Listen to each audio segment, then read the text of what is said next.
you could change any choice you have ever made, would you?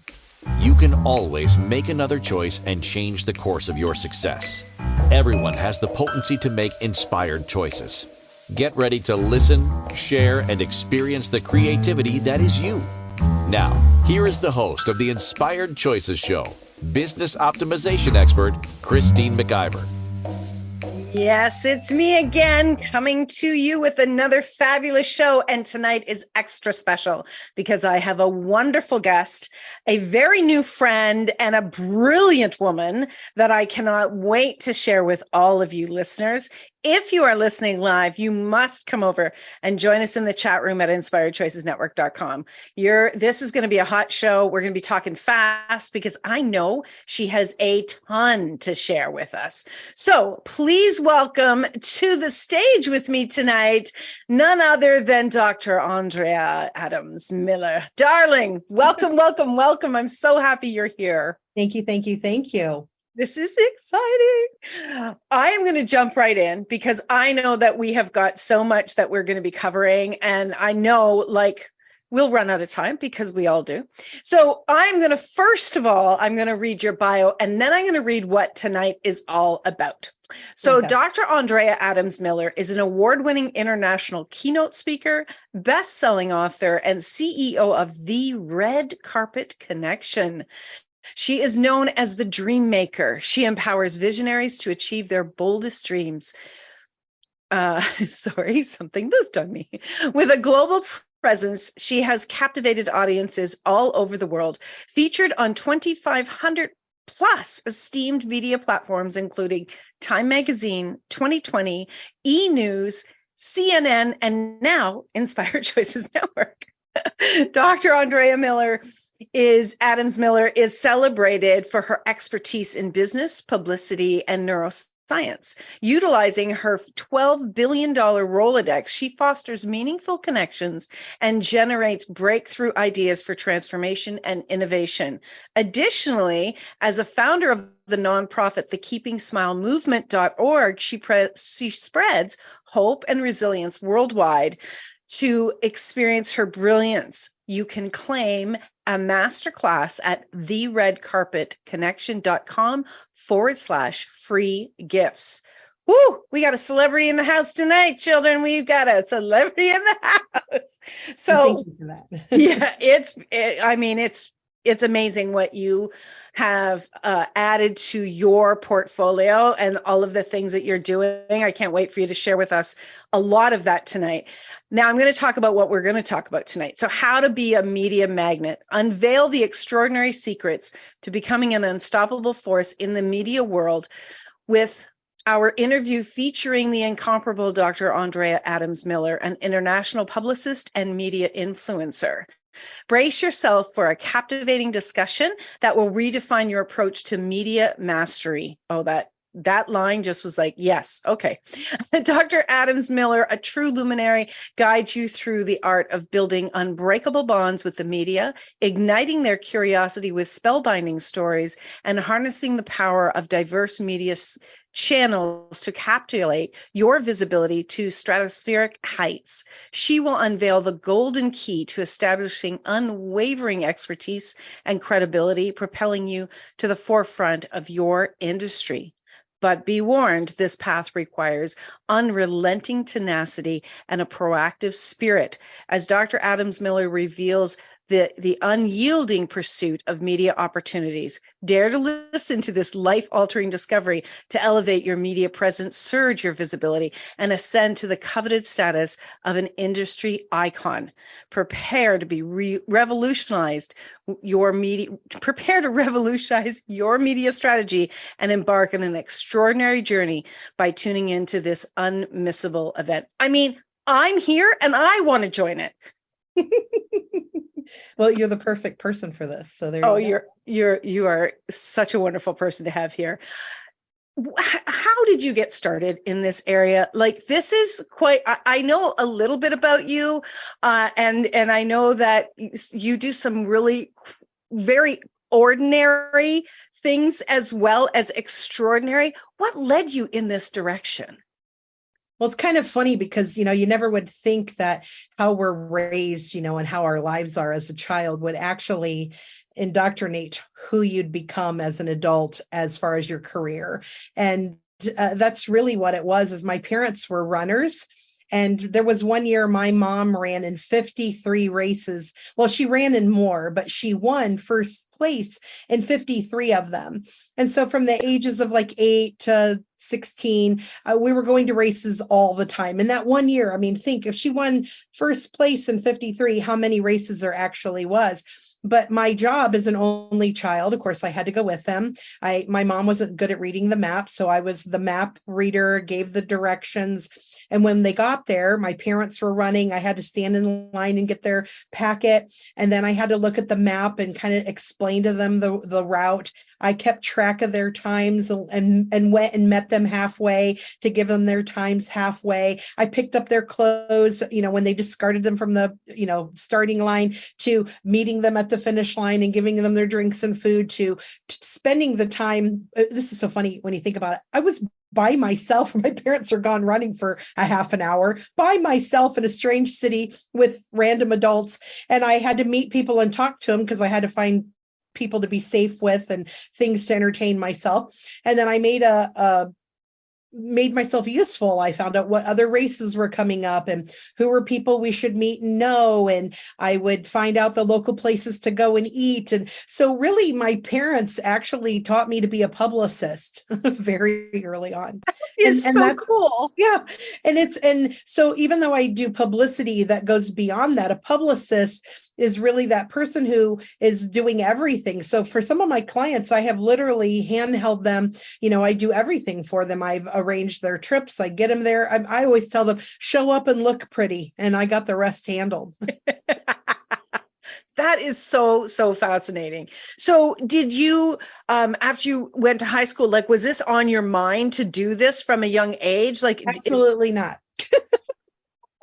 So, I was an only child and a lonely child. So I read books all the time as friends. We didn't live near other kids. So being in school was really awkward for me because I really didn't know how to be with other people. And so it's one of the reasons now that I love the idea of going out and going to venues and speaking and being on radio shows, is because I get to be with a lot of people. I get to meet them and find out what they're doing, because it was very lonely as a kid. But because I read all the time, it allowed me to have a different worldly view and become cultured academically. And so I graduated from high school early, and I was really inspired for law enforcement because I lived in a tumultuous house. My family, when it was great, was absolutely wonderful, and when it wasn't, it wasn't. And so it really gave me an idea or a view of how I wanted life to be. So I started my career in law enforcement, and I started before that with philanthropy and organizations. I was very, very, very active in multiple social organizations to do good for community. So that's always been a huge passion project of mine. And I took on leadership. I was 19 years old in a club, the American Association of University Women, where I got an agreement to be in the club and hold status. I was the vice president of the state with no degree. So let me get this straight. You don't do anything small. No, and I don't ever do it the way it's supposed to be. So you definitely have a different perspective on the things that you see. And I think probably the opportunity your parents gave you in being independent while they were running, you had to start looking and seeing things without already being predetermined in your mind what you were supposed to be seeing. Yeah. So it allowed me to travel, be with other people. I was forced to ask questions. Otherwise, I would just be standing there, alone and scared. And so I learned to not be. I learned how to make inspired choices very early on with all of that. And then being in law enforcement, I became very comfortable talking about various topics because I first started out as a corrections officer at the sheriff's department and then moved to the police department. I was a certified police officer, but I worked as a dispatcher. So I did 911, and that was, part of my job. And I left law enforcement after several years because I had 4 police chiefs or 3 police chiefs in 4 years. And with that brass turnover, it was just too much. And I left and opened up an intimacy and relationship practice. Wow. So who goes from working for the police to opening up an intimacy practice? Well, think about it then. So here I am in the early 90s doing this. I worked with all men. I worked on a men's ward. I had 127 men that I was responsible for on a shift at the jail. And then when I went to the police department, I worked with 73 men. Now, there was another female dispatcher, but we never worked at the same time because they needed a woman on another shift because we had no female police officers. So if someone was raped or assaulted, they needed someone to do interviews. That I stepped in and did that, and did like transport for women and other things in those situations. And so it allowed me to live a lot of life in a very short time. Wow. And to become very well versed in talking with people, which was interesting because remember I said I started my life without talking to people. I was alone all the time, to then being with people all the time and being in very responsibility driven. I had to make highly effective, risky, decisions on a minute on a dime. Yeah. I mean, someone calls, I had to make decisions that, and when you think about it, I worked in law enforcement from 19 until I think around 25-ish. And in those early years, think about being 19 years old and being responsible for somebody's life, I can't even imagine that. I can't even imagine. Oh my gosh. Okay. So you've gone on, you've left the police force, you've started this intimacy practice. Yeah. By the way, I still own that business. I still do that because it's a relationship business as well. And I did really well in that business. So I live in a small community. I still live in the same community I grew up in, Findlay, Ohio, 43,000 people. It's a beautiful, very safe community. And what I learned by being here is, being in the intimacy and relationship field, I had to find another loophole because I went to school for psychology and I wanted to be a psychiatrist or a psychologist. And I found out the APA did not work, I thought, for people the way it should. And so I didn't like the rules. And so I didn't want to follow them. So I knew I had to create my own path. So I knew that if I got my minister's license and could do ceremonies and stuff like that, that I could consult with people on relationships. So I found this niche or this, loophole in the law that allowed me to do that and did that practice. And I was very successful on it. I got myself on 2020 and, E! News and Time Magazine quoted me and all these really cool things, which is really funny because I really live in a Bible Belt area. So to create those things was quite remarkable. And I remember at the time people were like, how did you do that? And why did and remember, that is when we just were getting AOL, like that was our first internet, where people were getting on with Juno and AOL, where we plugged in and it went boop, boop, boop, and it would take 20 minutes to get an email. Do you remember that? And so that's what we had. So I did most of my work through the library. I went to the library and looked up things and used the phone and called people. I mean, the whole 2020 thing came because I was working with a lot of women all over the world. I ran online support groups for women all over the world who had a certain vulvar disorder. A vulvar disorder is anything that's, a urogenital for women. And I realized that 2% of the world's population had a disorder, and that's a lot of people. And I thought the news should know about it. So I called 2020 and said, I think you should do a piece on this. And they said, that's a great idea. And then I was on 2020. Okay. So tenacity, seeing things from a different perspective, absolutely looking for the loopholes to get through. This is fantastic. I can totally see how you were laying the groundwork for what you're doing today. This is, I love hearing how things unfold and how we create things to where we are today. So we're up for our first break of the show already.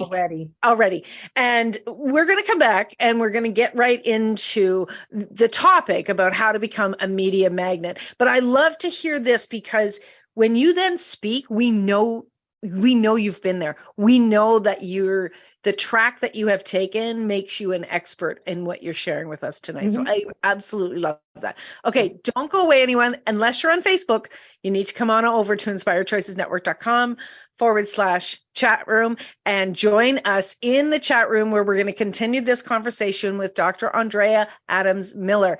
We are going to be talking about how to be a media magnet. Don't go anywhere, everyone. We'll be right back. Many of us make choices based on our past experiences or based on what others believe. What would our lives be like if we made our choices based on what we desire for our futures? When you join the Inspired Choices show with business optimization expert Christine McIver, you'll be provoked to look at what is true and what you know, but may not choose, that requires your attention. Christine does not hold back. She brings all her expertise to every show. Are you ready to create and live the life you truly desire? Listen for Inspired Choices every Wednesday at 8 p.m. Eastern Standard Time, 7 p.m. Central, 6 p.m. Mountain, and 5 p.m. Pacific on inspiredchoicesnetwork.com.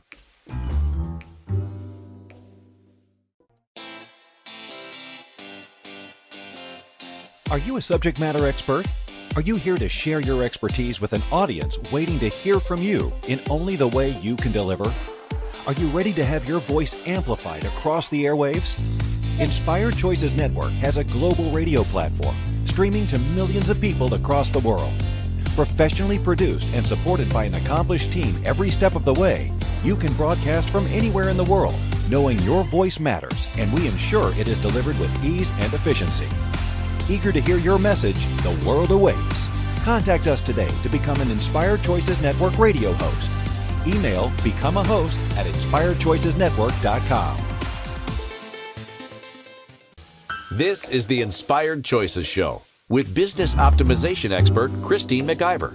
To participate in the program, join our live studio audience in our chat room at inspiredchoicesnetwork.com. You can also make the choice to ask or comment by email by sending to Christine@inspiredchoices.ca. Now, back to the program. Welcome back, everyone. I have a fabulous guest tonight. If you haven't been joining us from the beginning, you have to go back and listen to the first section, because she told us all about her journey, which is fascinating. So, Dr. Andrea, thank you so much for being here. I want to just jump right in. I want you to take us on the journey of what you really want us to know about how to be a media magnet, please. Yeah, absolutely.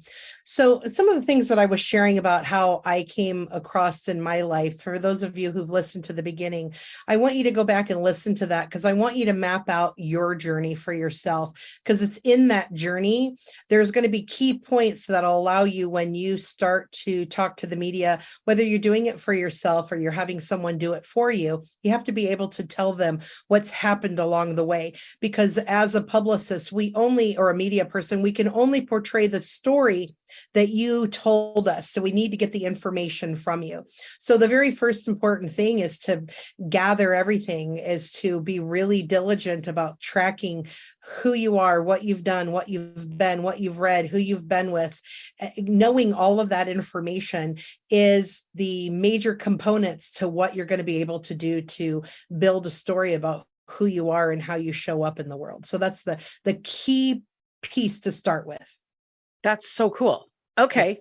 So map out your story, get your details, know your own story. Yeah, the elements. It's not even necessary. You don't even have to know the whole story yet. Just just list everything that you can think of, because I'll get to there later. Because when you're building a story, it's not always everything that you think it is. You might have to take bits and pieces that you thought you'd never talk about, that all of a sudden become relevant depending on what's going on in the world. Okay. So the very first thing with being a media magnet is you need to build relationships. Relationship capital is the most important asset that you could ever have. Say that again. Say that again. Relationship capital is the most valuable, important asset you could ever have in your life. Relationship capital is what gets you on shows. I would not have been on the show had Christine and I not met, laughed together, shared together, and thought about what we could do to complement each other. It's based on relationships that this was created. And that relationship, it's that stronghold. It's the relationship and the rapport you built with journalists and producers and editors and people who work for those people or know those people. When you invest time in understanding what other people want and need and have an understanding of what their values are, then you can position yourself as a valuable resource to them. So it's that relationship building. It also has to be on trust and integrity. If you don't have that trust and integrity, then that'll increase your chance of whether they'll cover you or not, because they'll only cover people that they know that they can have as a likely source that's going to do what they say what they mean, and that they've brought to the table things of integrity. Wow. So have you seen where people have tried to do the work and then the media is like, no? Yeah, I've worked with a lot of people I can't tell you about. So I've worked with celebrities, I've worked with like judges and CEOs and athletes and major speakers and authors that some of them are celebrities in their niche, and you may not know them at all, but they're celebrities in their world, and other ones are celebrities that are really well known, and I was a do not disclose, so I can't say that I ever worked with them, because they wanted the information to look like it came from them, because I did more than publicity. I also ghost wrote. I also did media posts for them. I mean, there was one guy, I did all of his social media for 7 years. He never wrote a thing on social media, so how he showed up to the world was all me. And wow. He can't, that would have not looked good for him to share that. I did work for the Jacksons. That's one famous family I can say that I worked for and did some stuff for. So you can imagine when you hear about the Jacksons, they've been in the news a lot and they've had controversy. So you can imagine that there's other things that don't always get shared, or maybe there's another context to that. So there's a lot of trust that comes with working with someone, right, and being in that world. And so the media itself is looking to trust the people they're promoting as well. Yeah. We just watched a show last night on Jared Miller and Subway, and we were thinking of the repercussions of, somebody who was in the news that ended up being a pedophile, and even years later, then now there's a story, and now we're mentioning it now. Like Subway, all these years had to deal with the ramifications of that situation, plus the heartfelt concern for children. Right. Thinking that they might have been a piece of that. And so anybody in the news or the media is constantly thinking about, like, who are we putting on here? Are we putting people on that are showing up in a way that follows along with our values? And at least if the values are different, they're not against the law. Right. So how do we start to create that relationship with the media? What is it that we need to be doing to become that magnet? So part of it is to start showing up at things where media people are. So, and I don't mean like a bank robbery. It's like, don't show up on the scene. I want to talk to her. Okay, no bank robbery. That's not what I mean. But go to events. When you're at an event, look for the media, look for the people with cameras and ask them who's here with the news. If you're the people that with a microphone, who they are. Remember, the media always isn't your local news. Your media might be other media sources that people aren't always thinking about. So, that's a whole nother component of that it's various media channels is what you need to cover to make sure that you're covered. So that means blogs and vlogs and TikToks and Facebook and Pinterest, and who's an influencer on all of these things, who's also an influencer with magazines and newspapers. So you want to follow those people, you want to comment on their things, you want to be seen and heard by them, you want to let them know that you've read their story. Now, they may not even see it every time. Sometimes it's multiple touches. I know I wanted to meet John Gray.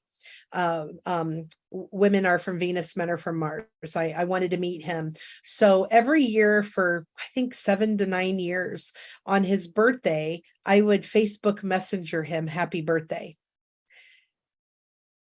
7 to 9 years later, one day I got a message, you remember me every year. Long term. And now we've met in person several times. In fact, I just was with him in March and we did a little video together. So I've had the pleasure to speak on stage with him. But I'm talking long-term relationships. Sometimes Right. people think that they're going to do this overnight, and sometimes you can. And at the same time, it's these long-term relationships that you're constantly doing a touch and reaching out to really build and milk up that relationship, and not to milk it out to get something from them, but to be of service to them. To let them know about another news story, let them know about some information, share something with them, compliment them, genuine, because they'll read right through it. Right. Yeah, that's one big thing. People are much smarter today than they were, even 20 years ago. They can tell where this is coming from. They can pick up on the energy of it for sure. Definitely. So how do we know where to go? You know what I mean? Like the average person, we've just gone through, 2 years of not going out, and we've gotten really comfortable with being in front of these boxes and communicating globally, which is such a gift to be able to do that. But now, how do we know where to go? How would we start to search out the places where we can go to start building up that relationship with the media? So I did it the hard way because I've been doing it for 30 years. I went to the library and looked people up and looked things up and got to know them and followed them. And I use the internet. Again, I still go old school. I go to the foundations of the things that worked for me. And then as far as going to events, for example, I still own the relationship and intimacy business, and I do publicity. So I have a client who's transgender. And because there's been a lot of controversy with the new Anheuser-Busch, that ended up being news fiasco and craziness, I know that there's multiple views for information. So as a journalist, I am choosing to go to an event this week where the views are extreme one way, very religious views, very indoctrinated into that not to make that choice, to say in a certain way, very strong beliefs and opinions. And I'm going to respect people's opinions and choices. I'm going there to hear what's important to them and what's valuable to them, and knowing that how they talk and how they share may be different from my own views, but I'm not going there to share my views. I'm going there to hear theirs. So as I'm helping my client, that I am aware of what they're up against. So I can hear both sides. So I choose as a journalist and as a person who works with my clients to find out the others. I take a neutral point of view. I have my own beliefs and my own ideas, and I vote and use those. And sometimes I use my voice in other ways. But for me personally, I've always chose that the middle ground, because I can always see both people's sides. And if I could get them to agree to hear each other's opinions and values, then I think our news would be much more valuable to people to make decisions for themselves. Agreed. Absolutely agreed. We definitely need wider scope. So to answer your question on where to go, where you go may not always be. So for me, I choose to go to things that I like and I love, that interest me, and things that are in complete opposition to things I might support or be into. So, but I want to respect where they're coming from. So the best way to do that is to go and put yourself in that situation. Right. So when we go to these situations, we start to look around where we live, let's say, and we start to look around what events are happening in our local area. And when we start to get to know the people in the media that are there. Mm-hmm. And so what you'll do is, I always say, if it's at a race or at a launch, look for that ribbon. Where are people cutting the ribbon? Stand near the front. This is where you cannot be shy. you've got to get yourself right in there in the front line and get right up there and introduce yourself to people. If you're a media person yourself, you want to introduce yourself as the media. If you're just a person who's going for interest, then you say, I'm interested in the media. I'm interested in how you're going to share this piece. I've been watching or following this. I like how you covered that. And so you look for those news people, and it's usually the crew that you meet first. So you're going to talk to your camera crew. You're going to talk to your photographers. You're going to talk to the people who are putting up the red carpet and the backdrop for the step and repeat. Those are your entry points to be able to get to the people who are doing the interviews. And you might even volunteer. Wow. Okay. So you're probably going to try to be near those types of the same individuals at repeat events. So they get to know you. The more people see you, the more they think they know you. And the more your name shows up, that's why also on different media excerpts and stuff, you can be posting and saying things. So the more they see your name, they think you are something, even if you haven't been something yet. So the more they're seeing it, that's what a commercial is. Every time you see a commercial for a certain pizza, and the more you think about it, then that pizza's on your mind, and you think, oh, well, that's a popular chain. Well, they may not be a popular chain, but they're popular in your head because you've seen it multiple times. So the more you're seen, the more you're viewed as trustworthy, as somebody who's always there, as somebody who shows up. I mean, if you were to ask, I'm going to use myself as an example. If you ask people, oh, do you know her? They may not know me by name, but they go, oh, the lady in red. Yes, she's everywhere. Right. I've spent 30 years being everywhere. So I want people to also understand you have to think about what you're building. And again, some people are really good and can get in there overnight, and other people, there's a build over time. Right. So there's a real strategy. You need to have a strategy to what you're going to be doing. Yeah. Have a strategy, show up, be around, be helpful, be interested in them. Don't be all starstruck and goofy, and don't make it awkward. Right. For the other person. Don't be like, oh, you're in the news. You're wonderful report. People get that all the time, and then it's creepy. Don't be creepy. Don't be creepy. All right. On that note, we're going to go for our next break. Don't be creepy. You heard it here. When we get back, we're going to continue this conversation. We're going to be learning more from this woman who is just jam-packed with knowledge on how to become a media magnet. You are listening to Inspired Choices. I'm your host, Christine McIver, here on the Inspired Choices Network. Don't go anywhere. We'll be right back. Many of us make choices based on our past experiences or based on what others believe. What would our lives be like if we made our choices based on what we desire for our futures? When you join the Inspired Choices show with business optimization expert Christine McIver, you'll be provoked to look at what is true and what you know, but may not choose, that requires your attention. Christine does not hold back. She brings all her expertise to every show. Are you ready to create and live the life you truly desire? Listen for Inspired Choices every Wednesday at 8 p.m. Eastern Standard Time, 7 p.m. Central, 6 p.m. Mountain, and 5 p.m. Pacific on InspiredChoicesNetwork.com.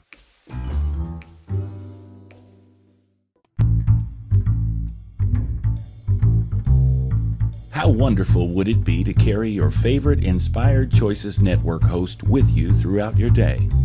Well, now you can. Inspired Choices Network now has its very own mobile app.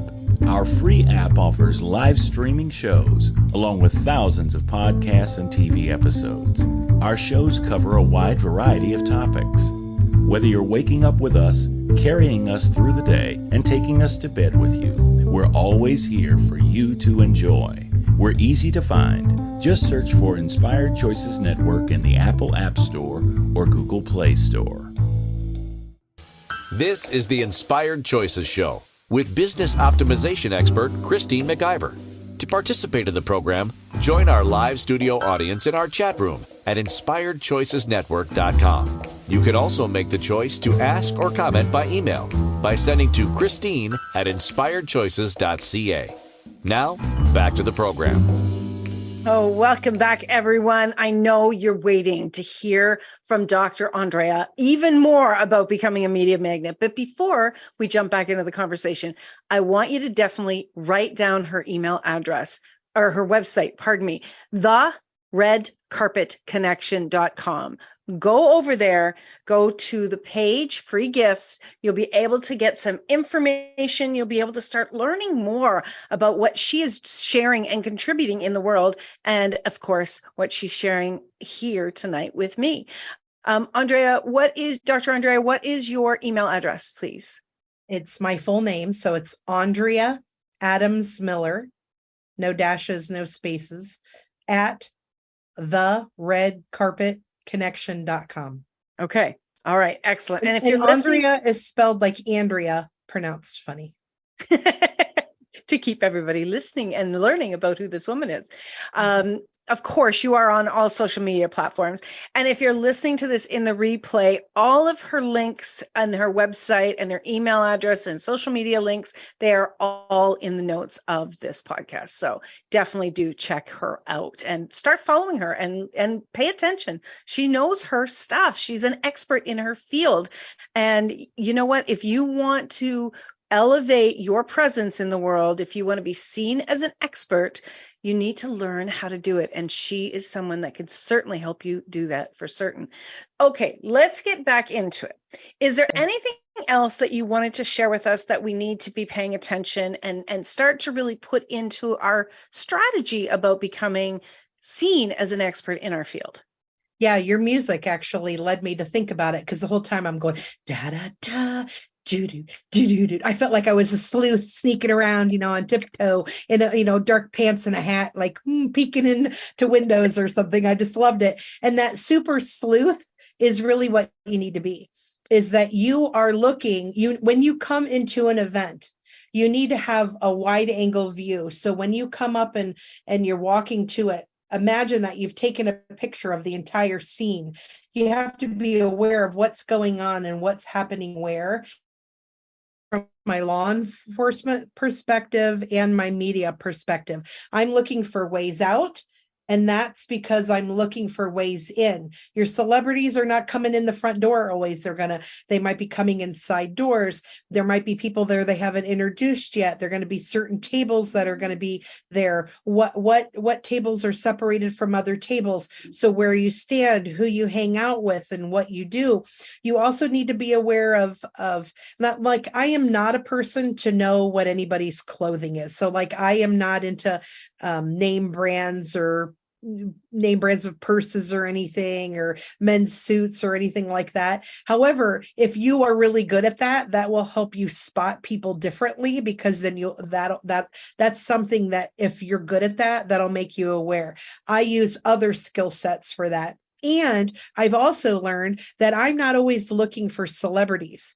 So I have had the pleasure of working with multimillionaires and 2 billionaires and, levels of income. And I know some of my wealthiest people purposely dress in clothes that everyday people would wear. I had one billionaire who very often would be wearing what you'd buy at Walmart, what you'd buy at a Sears or a JCPenney. So we're dating ourselves a little, because those both don't exist anymore. So 10 years ago, that's what he was wearing, because he wanted to be seen as a normal person. He didn't want to be seen. So there's certain things that you look for. You're like, why is that person there? What are they doing? Who are they talking to? How are they showing up? Who's really talkative? Who's not? Do they look like they have somebody with them? Does it look like a publicist? Does it look like a protection or a guard or a bouncer? What's the situation there? So by taking that big view and then looking at the fine details of things, you'll start to pick up on things and get a read on people. And that will help you often. And asking inquisitive questions that allow people to be who they are without having them out themselves, but yet you get an idea that they probably are who you think they are. And knowing the event that you're going to and researching stuff about it before you even get there. So you have an idea of what could happen. What are the possibilities of that event? Okay. So what kind of questions would you ask someone without having them out themselves? So, all right, let's say that I was going to be with somebody in the music industry.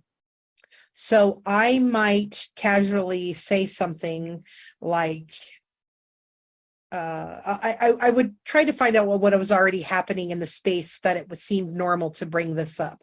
So for example, I have a client who they just released, they're getting ready to release a song with Sony. His AKA Action is his name, and he works with Jamie Jones from All for One and Bootsy Collins, who's a king of funk. He's a 2-time Hall of Famer. So if I wanted to, without mentioning them specifically like that, but I want to be able to maybe bring that up so that they know that I work with safe people and that I am in the industry. I might do something like be around them. Let's say it's another musician or a singer. And I might say something like maybe there's a song playing and say, oh man, I really like this band. I think they were interviewed on blah, blah, blah podcast. Like I have a friend who his name's Bob Bender. He has a #1 podcast about the music industry. I think it's called The Business of Music. So I might say something, oh, I think this band was, or they should be interviewed on blah, blah, blah. That was pretty neat. Is there a certain band or breed of music or, genre that you prefer over another, to allow them the window to talk about something without going necessarily that I'm this or I'm a that, so Right. They can talk about the industry as a whole, but you'll be able to pick up on things that they say because they often don't want to out themselves. They kind of want sometimes to stay private.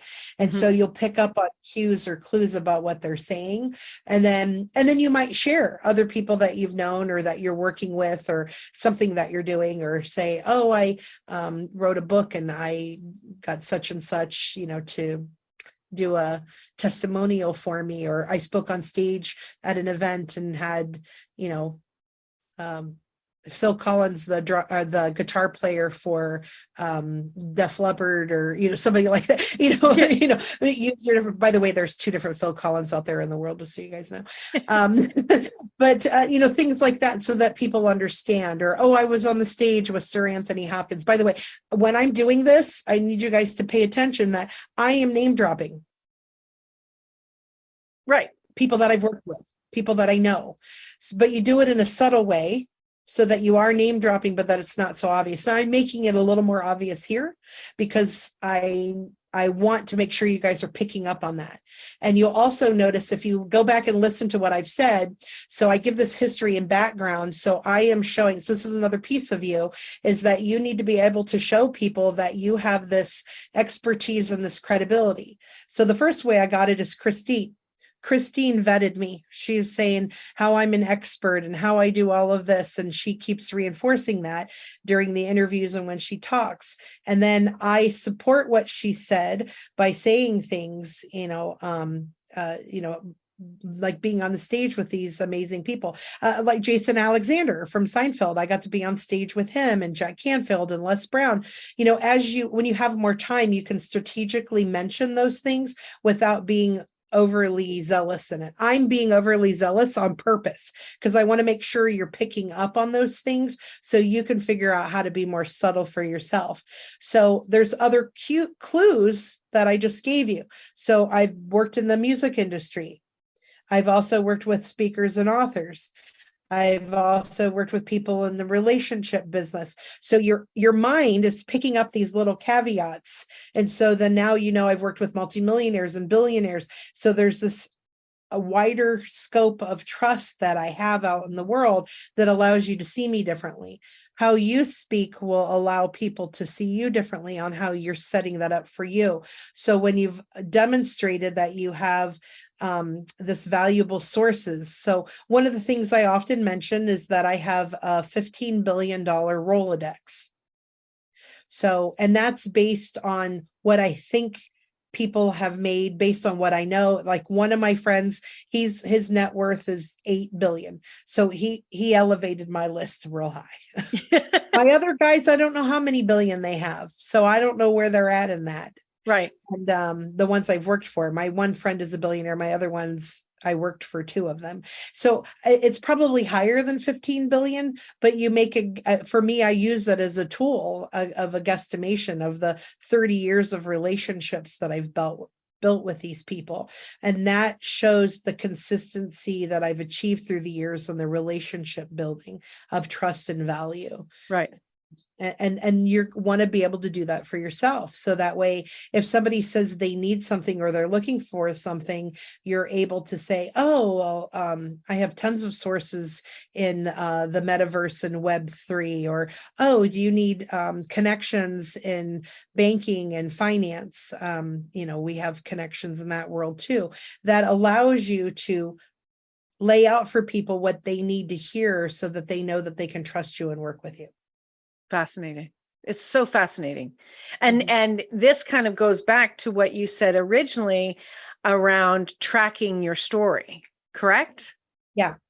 So the reason I mention all these different caveats of my story is if I'm on a show that's about people overcoming and triumphing over challenging situations, growing up as a kid who was told to shut up, that I didn't have anything important to say, and then 2 minutes later was treated with the greatest love ever. It was very confusing on how to show up, and being physically abused and so forth to an extreme.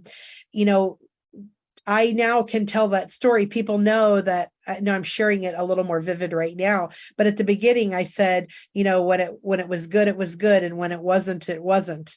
And sometimes I'll share that it was like living with a bomb being out there, and you never knew when you were going to step on it and blow things up, regardless of what. So people now know that they could have me on a program that talks about overcoming challenges, or being in an abusive situation, or growing up with a dysfunctional family, and how you can go from here to here. People have heard I live in a small town. I usually share that I live on a 50-acre farm. Like for this last weekend, we were baling hay. So if people hear that, then they're like, oh my gosh, Andrea comes from, that I'm considered Midwest in Ohio. And so even though I consider myself East Coast, so I guess it's both. And so people hear that and they create a story about you based on what they're looking for or need in the world. But then so when people hear all about what I do and like working with the Jacksons, they put me in LA. Everybody thinks I live in LA or New York. Right. I remember. I thought that too when we first met. And I just visit them a lot. That's why. And that's okay, because I am the beginning of the year I spent about 45 days in California. So that was and then I spent 30 days in Atlanta. So, that's not unusual to say. And I do have a place in Vegas, and I'm also in Baltimore area a lot. So, it's like I travel a lot. So I kind of live everywhere, and people will frame themselves around you based on what they hear about you. Another thing is when I mentioned the police department, that I come from that police department, usually what people hear is that I'm trustworthy. Right. Of course. Yeah. That's what they would hear. And that's fantastic. You've laid so many pieces of groundwork. It's phenomenal. Yeah. So there's layering to everything that you do and how you create it. And you never know within your story what will come up or be valuable to what somebody else is doing.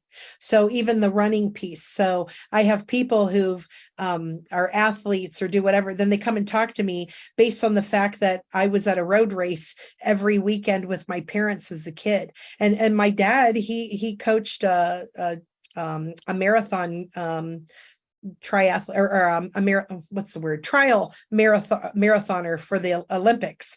And my dad coached somebody else, and my mom coached track and field and slow pitch. My dad was a slow pitch coach as well. So those things, depending on where I'm at, come up. Right. I get it. Everything's starting to go click, click, click, click, click. Yeah. Now, you also work for people. You offer your services. What kind of services do you offer for those out there? Yeah, so we have my what I love to do, and that my biggest joy is I love being a consultant to people, where I consult on them on all areas of their life. So they come to me, they're high level, they've usually a serial entrepreneur or a high level CEO. They've got a lot of things going on in their life, and they work well with women, and they are willing to allow me to make decisions and to share things with me. And I get to come in and I look at their business, I look at their publicity, I look at their marketing, I look at their personal relationships, I look at the lineage of their business, and then I'm able to supply them with information on where I see gaps or holes, or where nothing's missing at all, but they could have even more. So I'm like, oh, you could have a course on that. Oh, did you know that we could repurpose that and do a book there? Oh, why aren't you doing a retreat with this? Oh, did you know that maybe we could ask other people to invite other people and create an affiliate program for you? So by mentioning all these things, then I'm allowed to see the details and then come back and see a bigger picture. So that's where the term dream maker came from.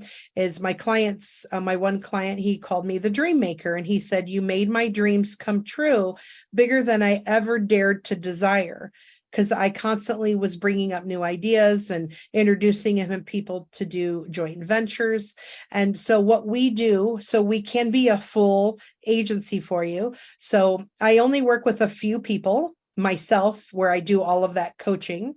And so it's a bigger, higher priced, way to come in, but you're hearing everything. So I'm looking at everything and giving you so much value in the world with all this information I have from all these industries to help you really achieve what it is that you want to.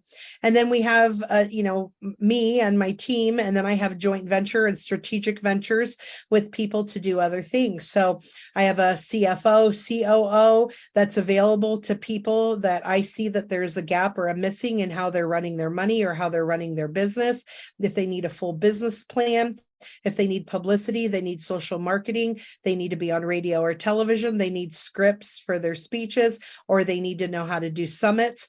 I mean, there are so many things that we can provide for people.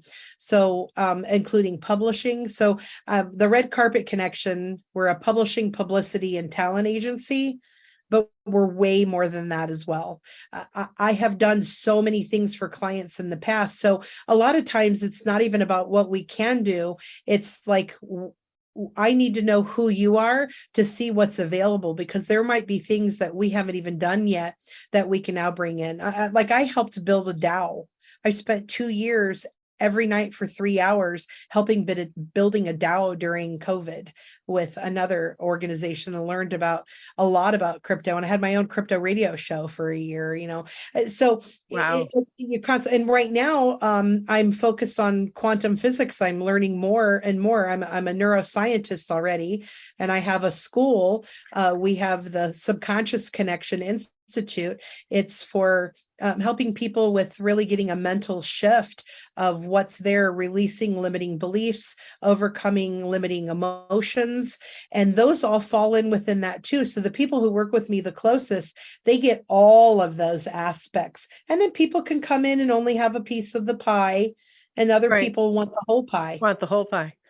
Yeah. Well, that is fantastic. I mean, I can't even keep straight all the things that you've shared that you do. And your level of expertise and versatility, it's outstanding. Like, well done. Well done. This is fantastic. We've only got about a minute left. The one question I have for you, is there anything that we can be doing to connect with the media online as well? Yeah, again, get on there, get on social media, follow what they write, read their blogs, their articles, their newspapers, reach out to them, let them know that you're a person who knows certain information. Do they need a quote? Do they need anything? And be proactive and persistent. Proactive and persistent. This has been so fantastic, and I cannot believe that we are already at the end of the show. You are outstanding, and thank you for just like downloading so much to all of our listeners. I think that this is gold for what most of us would never even imagine to where to go to learn this information. Like, this has been fantastic. If you would like to get in touch with Dr. Andrea Adams-Miller, do go to her website, theredcarpetconnection.com, and check out her free gifts. Check out her on social media. Follow her. Creep her. Watch what she's doing. She is definitely a mover and a shaker you do not want to miss. Thank you so much for being here. Next week, come and join me. I'm going to be talking about how to know what your business requires. Thank you so very much for being here with us. And remember, everybody, until next week, you can always make another choice. Bye for now. Thank you for choosing to listen to Inspired Choices Show. Christine McIver will return next Wednesday at 8 p.m. Eastern Standard Time, 7 p.m. Central, 6 p.m. Mountain, and 5 p.m. Pacific on InspiredChoicesNetwork.com. We hope you'll join us. Until then, be willing to choose what you really desire. This is your life, making the choices that bring you all that you desire.